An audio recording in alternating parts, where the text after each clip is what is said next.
নমস্কার বন্ধুরা, আমি মাধবী আর আমার চ্যানেল মাধবী বলে সকলকে জানাই অনেক স্বাগত। আজকের আমি যে রেসিপিটা করছি সেটা হলো চিংড়ি মাছের রেসিপি বা আলু দিয়ে চিংড়ি মাছ। তাহলে চলুন রেসিপিটা শুরু করা যাক।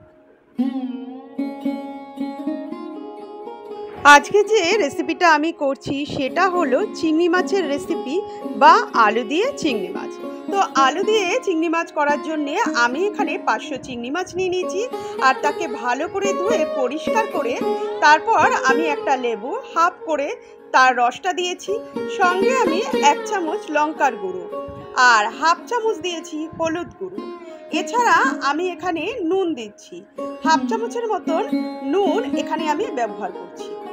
এই সমস্ত কিছুকে অ্যাড করে দিয়ে ভালো করে আমি মাখিয়ে নিচ্ছি। আর সঙ্গে আমি এখানে 1 চামচের মতন সর্ষের তেলও অ্যাড করে দিলাম।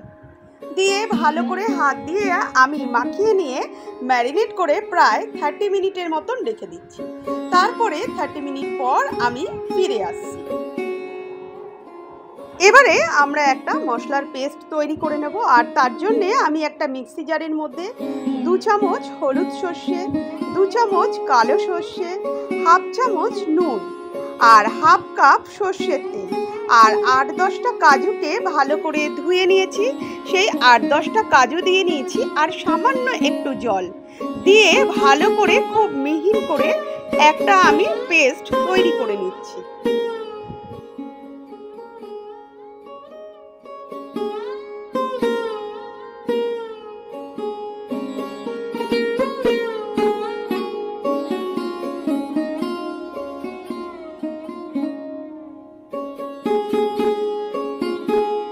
এবারে কড়ার মধ্যে আমি সর্ষের তেল নিয়ে নিয়েছি আর এই রেসিপিটা কিন্তু সম্পূর্ণ সর্ষের তেলে করতে হবে। এবার তেলটাকে যেই গরম হয়ে গেছে তারপর এখানে আমি চিংড়ি মাছগুলো অ্যাড করে দিচ্ছি।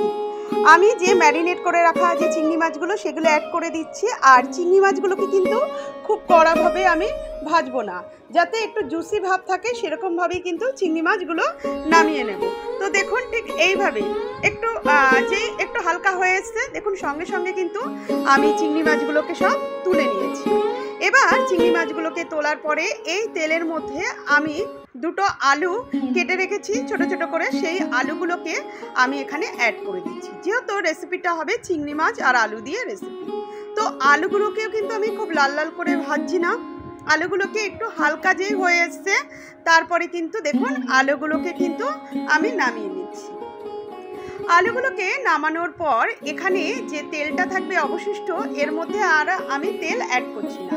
সেই তেলের মধ্যে আমি এখানে পেঁয়াজ, 2টো ছোট পেঁয়াজকে আমি কুচি করে রেখেছিলাম, সেই পেঁয়াজটাকে আমি অ্যাড করে দিলাম। পেঁয়াজটাকে অ্যাড করে দিয়ে আমি ভালো করে পেঁয়াজটাকে ভেজে নিচ্ছি। আর এদিকে দেখুন এই যে আলু, এবারে পেঁয়াজটা আমি ভালো করে যেই হালকা একটু ভাজা হয়ে এসছে তারপরে আমি আদা আর কাঁচা লঙ্কা এবং রসুন এই 3টেকে একসঙ্গে আমি পেস্ট করে রেখেছিলাম, আদা কাঁচা লঙ্কা রসুন, সেটাকেও অ্যাড করে দিলাম। দিয়ে এবারে কিন্তু নুন দিয়ে দিলাম, হাফ চামচের মতো নুন আমি এখানে অ্যাড করলাম। আমি এখানে খুব বেশি নুন আগে থেকে অ্যাড করলাম না। তো দেখুন খুব ভালো করে যখন আমার কষানো হয়ে গেছে, তেল ছেড়ে গেছে, তারপর এখানে হাফ চামচ হলুদ গুঁড়ো আর 1 চামচ লঙ্কার গুঁড়ো আমি ব্যবহার করেছি, আর কিন্তু অন্য কিছু আমি দেইনি। দিয়ে আবার ভালো করে মিশিয়ে নিলাম। তারপর এখানে আলু আর চিংড়ি মাছটা আমি এখানে অ্যাড করে দিলাম। দিয়ে ভালো করে মিশিয়ে নিয়ে যে পেস্টটা আমি তৈরি করে রেখেছিলাম সর্ষে এছাড়া সর্ষের তেল কাজু, সেই পেস্টটা এখানে অ্যাড করে দিলাম। দিয়ে খুব ভালো করে আমি কিন্তু কষিয়ে নিচ্ছি।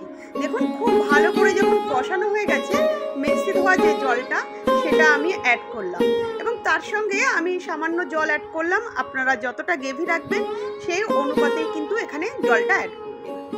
জলটা অ্যাড করার পর তারপর মিশিয়ে দেখুন আমি একটু ঢেকে রেখেছিলাম। তারপর এখন দেখুন এটা ফুটছে। তারপরে আমি 5 মিনিট খুব ভালো করে ফুটিয়ে নিলাম। তারপরে আবার আমি ঢাকাটা খুলে একটু দেখে নিলাম যে আলুগুলোকে সেদ্ধ হয়েছে কিনা। তো দেখলাম আলুটা ভালো সেদ্ধ হয়ে গেছে আর ঝোলটা বেশ গামাখা হয়ে গেছে। এবারে আমি ওপর থেকে ধনেপাতা অ্যাড করে দিলাম। ধনেপাতা অ্যাড করে দিলাম আর এখানে আমি 1 চামচের মতন চিনি অ্যাড করেছি, কারণ যাতে একটা পানসা ভাব না থাকে। তো দেখুন কমপ্লিট হয়ে গেছে আমার রেসিপিটা। তো আমি এখানে একটা বোলের মধ্যে সার্ভ করছি।